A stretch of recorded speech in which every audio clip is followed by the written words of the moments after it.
I have spent 2 months with the DJI Osmo Pocket 4, and today I'm going to tell you what I like and don't like about the DJI Osmo Pocket so you can decide. Or would you rather consider the Insta360 Luna or the DJI Osmo Pocket 4 Pro? I bought this exactly on the day that it released in North America. Got it like 4 days later. I do a lot of videos for YouTube. I did have a lot of expectations that I've seen so many content creators raving about, saying that like, this is the best content creation camera. I'm not sure about that. Saying that this is the best camera for content creation is pretty bold. But first, let's talk about the nice things. The first thing that I really loved about the DJI Osmo Pocket is that it's very easy to learn. When you go into the DJI Mimo app, you have like a lot of different tutorials on how to use something. They have a lot of tutorials on every product that DJI releases. It only took me about 40 minutes to watch all of the 10 videos that they have about the DJI Osmo Pocket 4. It really did cover every piece of information that you need to know in order to operate this on both a personal level as well as on a professional level. So the learning curve on the DJI Osmo Pocket 4 is pretty decent. And I could say, you can be an expert after just watching those tutorial videos. The next thing that I love about the DJI Osmo Pocket 4 is because they now included this magnetic thing, which I learned that wasn't available on the DJI Osmo Pocket 3 and below. And because of this, they were able to add this protective gimbal over here, as well as now be able to stick on a lot of different things like the microphone, because this thing at the back is magnetic. So you can just see the amount of accessories that DJI can release over the years in order to support the creators and everything they need. So this is the light attachment to the DJI Osmo Pocket 4. This is the microphone that you can again also attach over here, the actual gimbal protector itself. They added these buttons over here that allow you to either zoom in or zoom out very, very quickly, as well as have a custom button right next to it, which I learned that wasn't available on the DJI Osmo Pocket 3 and below.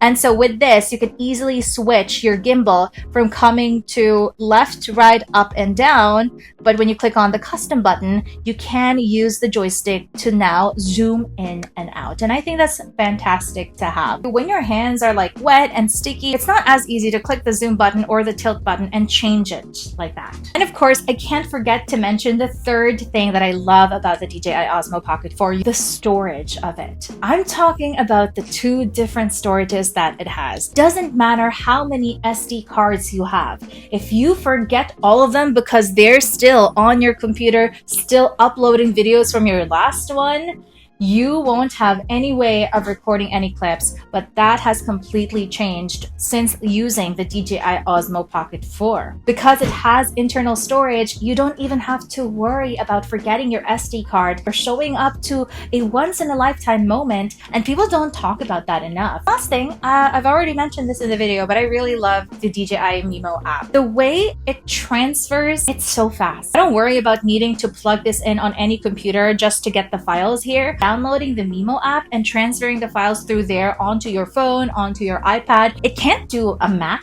and which I don't know why. That's something that I wish DJI could add in the future. They should have a DJI Mimo app for the Mac. So it's also easy to just connect and really take all the videos from it and directly to an editing software. DJI, if you're listening to this video, which I bet you're not, could you make an app for the Mac? Those are the good things, and you probably already know about them. You probably already love them as well. Let's delve into the negative side of owning a DJI Osmo Pocket 4. Number 1, I don't like the form factor. They call it a DJI Osmo Pocket 4. You can't really put it in your pocket. Because we have a gimbal to protect over here, even with the gimbal protector like this, it's not something you'd like to put in your pocket anyway. The screen can break, the joystick can break, even the gimbal with the gimbal protector can break. Let's talk about this for a moment. This gimbal protector, I have lost this so many times. If you own this camera, you understand, even with all the protection in the world, you would not want to put this in your pocket like that. You would want to protect it and put it in a hard case or something. I hate that it looks like Lego to me, just for me to use it. If you'd like to use it like this, without any tripod, that would be just fine. But to a normal user, that's not the case, isn't it? You usually would prop it up like this. It has to stand still, You'd have to put a tripod on it, of course. Of course. It's not as simple as putting the tripod on it, isn't it? So when you bring the tripod, you can't just bring a tripod. You have to bring one of the handles that come with it. You'd have to have one of the battery handles, or like the grip handles like this, put it in, secure it, and then put the tripod in order for you to even begin propping it up anywhere. It's just not as fast as I would with other cameras that I have. Oh, but you can just put on the grip and then just start using it like that. The only thing now that you'll have to put is the tripod, and you can just hold it like this. Again, I'm not gonna put this in my pocket. Okay, I'm gonna show you the bag that comes with the creator combo. Yeah, put it in that bag, but with one of the handles, even the smaller one, I only put the smaller one over here, doesn't fit. It doesn't fit its own bag. That this is supposed to carry the product, and the only way for you to do that is if it's deconstructed to the smallest possible thing. This is not as big as you think. There's the DJI Pocket inside. You can fit the tripod over here, and I'm just trying to make it as snug as possible without breaking the camera inside. You're forcing it to fit, really, and I'm only putting in the small tripod grip. I'm not even using the big battery handle one, which I think if you're gonna bring a handle for the tripod, you're gonna be choosing to bring the bigger one because that has battery capacity. Even with just one of the grips over here, it's gonna be a hard time closing it. But again, why are you even bringing one grip without the tripod, right? So you'd really have to find a way to fit both of these in without breaking either the camera or the bag, which is quite impossible for me to do. So if you are bringing the battery grip, as you can see, you can't even fit it. It's just not clear to me what the goal was here. What is this fanny pack for? It doesn't make sense to me that only the DJI Pocket 4 is the only thing that can fit here and nothing else. The video quality of it on a normal MP4 and when you're not using D-Log, it's not good. I've used it in professional lighting. I've used it in the dark. I've used it in nature. I can always say that my iPhone is better. My iPhone would have a better depth of field. My iPhone would have a better quality than the DJI. When it comes to the actual output, I'm not talking about D-Log because to be honest, with D-Log, it's pretty decent. So you can control a lot of the colors. For a normal average user, people don't really have a use for D-Log, especially when they're editing on their phone, which is a majority of people using the DJI Osmo Pocket 4. Now I know I'm using a professional camera, I'm using a professional lens, of course it's gonna look different. If you're gonna be someone who's doing videos that really needs a high quality camera, I don't find myself pulling out the DJI Osmo Pocket 4 as much as I want to. Even on professional settings where I'm using this for my clients, it has to have the perfect lighting conditions to look good. Again, I'm not saying it's the worst camera out there, but calling it the best content creation camera, I check myself a little bit more before saying something as bold as that. So I guess what I'm saying is the video quality isn't as good as people say online, isn't as good as what the paid influencers tell you online. I've also seen reviews of the Insta360 Luna and they're having their own problems as well, so we're not even going to delve into that until their third or fourth version as well. Okay, now let's go to the last bit of information that I wanted to talk to you about today. I broke it. This has fallen once. The gimbal is broken.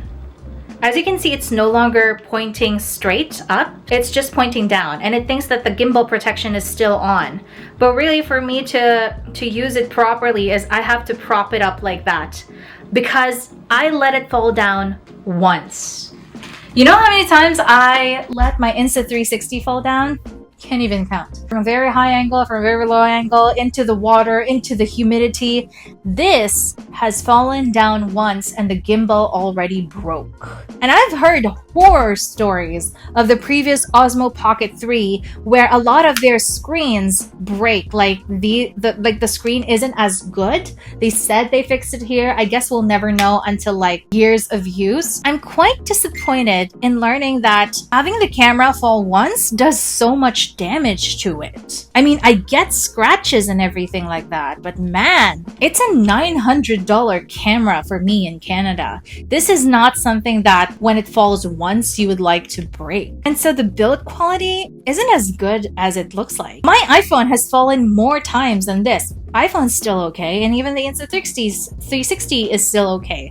But this has fallen once and it's already broken. And now we're done talking about the build quality, but really I work in audio. I'm a voice actor, so I have been obsessed with audio for a lot. One thing that I hate about the DJI is you can't change the microphone. And like, I'd be happy if the microphone was even good to begin with, but it's not that good. The only one that I can compare this to is my Rode Wireless Go, which is ways better. The lowest that this microphone can go is, I think, negative 15 decibels. It's not that much. So it peaks so much. I feel like they're not even so loud. Peaks immediately, and it's so bad. There's no way for you to change the microphone because the Osmo Pocket for itself does not have any ability to accept any other microphone other than DJI products as well. The iPhone can receive any microphone. My Canon cameras can receive any microphone. Heck, even the Insta360 that has their own microphone can still accept any brand of microphone that you'd like it to accept given an adapter. But with the DJI, you can only connect DJI microphones as well, which for me is both such a problematic marketing strategy as well as having no choice if the audio is just this bad. I mean, it's not the worst audio, but still having the option to put in maybe a more professional microphone would have been really, really helpful, especially for someone who does audio for work. So I guess what I'm saying, if you'd like to use this for podcasts, for example, you would have to have a separate microphone and a separate system that can record the audio. And the DJI microphone is not something that you would like to record a professional podcast to. And so with that, I end the video. I hope it sparked something in you. Let me know. Is this something that you'd like to pick up? Or are you instead considering the Insta360 Luna? Or maybe just the higher tier version of this, which is the DJI Osmo Pocket 4 Pro. My name is Yenny. I hope you have a great day, and I'll see you in the next video.